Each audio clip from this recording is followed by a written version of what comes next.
Leitura dos Atos dos Apóstolos. Naqueles dias, o rei Herodes prendeu alguns membros da igreja, para torturá-los. Mandou matar à espada Tiago, irmão de João. E, vendo que isso agradava aos judeus, mandou também prender a Pedro. Eram os dias dos pães ázimos.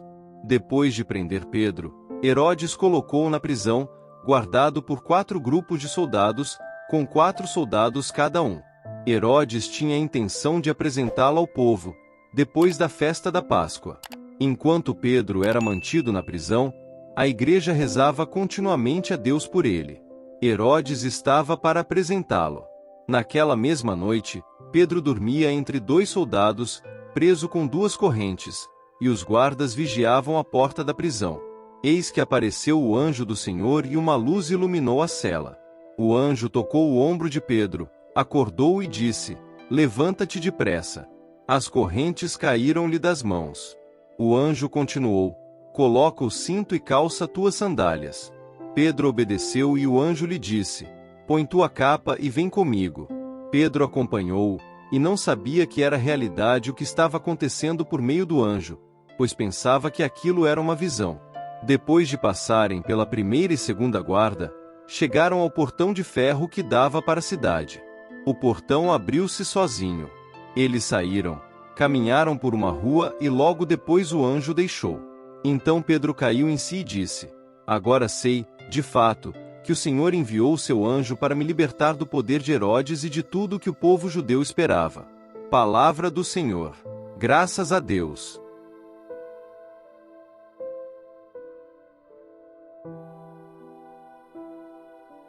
Leitura da segunda carta de São Paulo a Timóteo. Caríssimo, quanto a mim, eu já estou para ser derramado em sacrifício. Aproxima-se o momento de minha partida. Combati o bom combate, completei a corrida, guardei a fé. Agora está reservada para mim a coroa da justiça, que o Senhor, justo juiz, me dará naquele dia, e não somente a mim, mas também a todos que esperam com amor a sua manifestação gloriosa. Mas o Senhor esteve a meu lado e me deu forças. Ele fez com que a mensagem fosse anunciada por mim integralmente, e ouvida por todas as nações, e eu fui libertado da boca do leão. O Senhor me libertará de todo mal e me salvará para o seu reino celeste. A Ele a glória, pelos séculos dos séculos. Amém. Palavra do Senhor. Graças a Deus.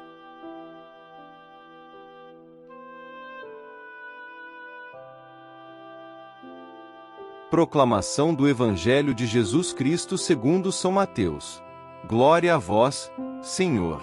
Naquele tempo, Jesus foi à região de Cesareia de Filipe e ali perguntou aos seus discípulos: "Quem dizem os homens ser o Filho do Homem?" Eles responderam: "Alguns dizem que é João Batista, outros que é Elias, outros ainda, que é Jeremias ou algum dos profetas." Então Jesus lhes perguntou: "E vós, quem dizeis que eu sou?" Simão Pedro respondeu: "Tu és o Messias, o Filho do Deus vivo." Respondendo, Jesus lhe disse: "Feliz és tu, Simão, filho de Jonas, porque não foi um ser humano que te revelou isso, mas o meu Pai que está no céu. Por isso eu te digo que tu és Pedro, e sobre esta pedra construirei a minha igreja, e o poder do inferno nunca poderá vencê-la. Eu te darei as chaves do reino dos céus. Tudo o que tu ligares na terra será ligado nos céus. Tudo o que tu desligares na terra será desligado nos céus." Palavra da salvação. Glória a vós, Senhor.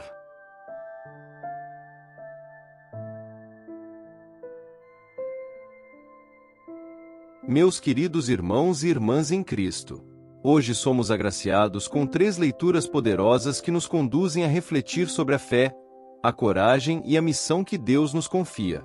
Essas passagens nos mostram exemplos inspiradores de entrega total a Deus, confiança inabalável em sua providência e a responsabilidade que temos como discípulos de Cristo.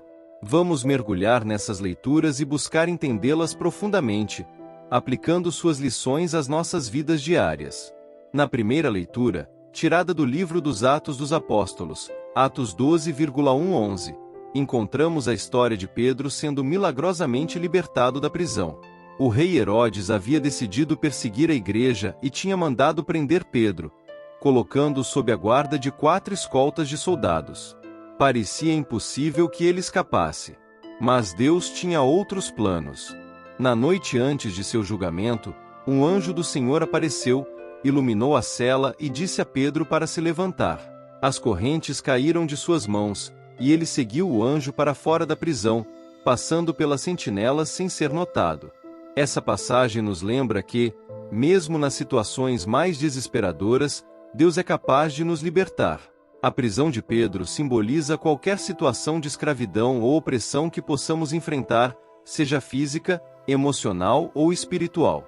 Deus nos chama a confiar em Ele e a acreditar que Ele pode nos salvar, independentemente das circunstâncias.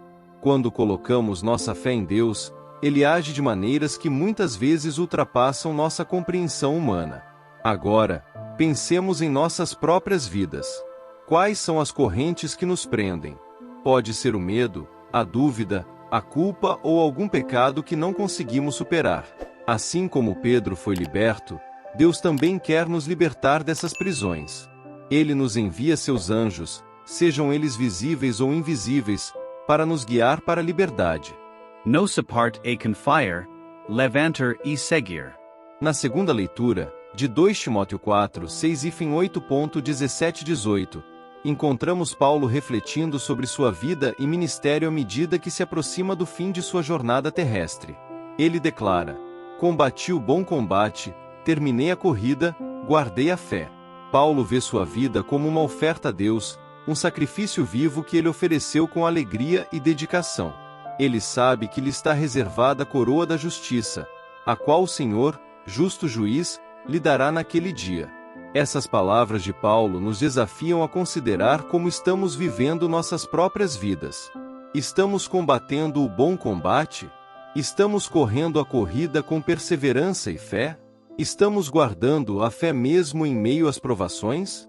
Paulo não apenas nos dá um exemplo de como viver, mas também nos assegura da recompensa que nos espera se permanecermos fiéis. Ele continua dizendo que o Senhor esteve ao seu lado e lhe deu forças, de modo que a mensagem fosse plenamente proclamada e todos os gentios a ouvissem.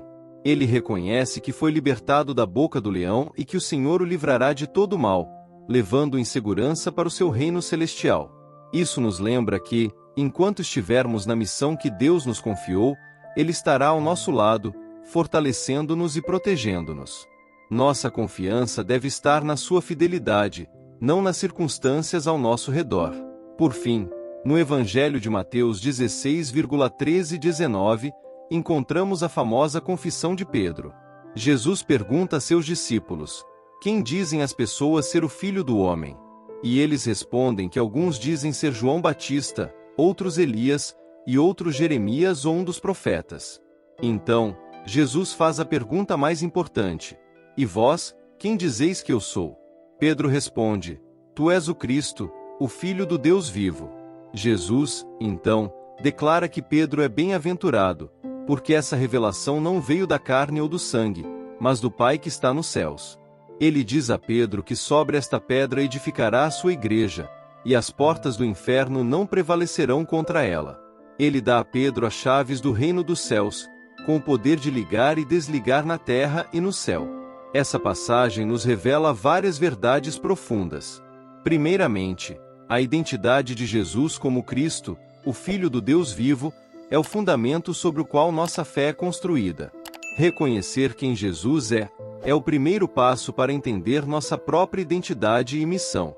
Em segundo lugar, vemos a importância de Pedro e seu papel na igreja. Jesus confia a ele uma responsabilidade única, simbolizada pelas chaves do reino dos céus. Isso nos ensina sobre a autoridade e a continuidade da liderança espiritual na igreja. Mas também há um chamado pessoal para cada um de nós. Assim como Pedro foi chamado a reconhecer e declarar a identidade de Jesus, também somos chamados a fazer o mesmo em nossas vidas. Quem é Jesus para nós? Como essa verdade transforma nossa maneira de viver, nossas decisões e nosso relacionamento com os outros? Refletindo sobre essas leituras, somos convidados a renovar nossa fé e nossa confiança em Deus. Somos chamados a viver com a coragem de Pedro e Paulo, confiando que Deus está sempre conosco, mesmo nas circunstâncias mais difíceis. Também somos desafiados a reconhecer a autoridade de Cristo em nossas vidas e a viver como verdadeiros discípulos, testemunhando sua verdade e amor ao mundo. Vamos agora ter um momento de silêncio para refletir sobre essas passagens e pedir a Deus que nos ajude a aplicar suas lições em nossas vidas diárias. Que o Espírito Santo nos ilumine e nos fortaleça para viver de acordo com sua vontade. Senhor, agradecemos por tua palavra que nos guia e nos fortalece. Dá-nos a coragem de Pedro para confiar em ti nas adversidades e a dedicação de Paulo para viver nossa fé plenamente. Ajuda-nos a reconhecer teu Filho Jesus como Cristo e a viver de acordo com esse reconhecimento, proclamando teu amor e tua verdade ao mundo. Amém. Ao sairmos daqui hoje, que possamos levar conosco a esperança e a determinação de viver como verdadeiros seguidores de Cristo. Que a graça de Deus nos acompanhe e que possamos ser instrumentos de sua paz e amor no mundo.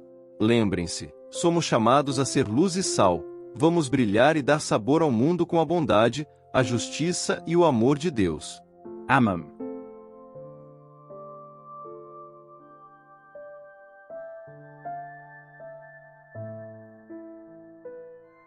São Miguel Arcanjo, defendei-nos no combate. Sede o nosso refúgio contra as maldades e ciladas do demônio.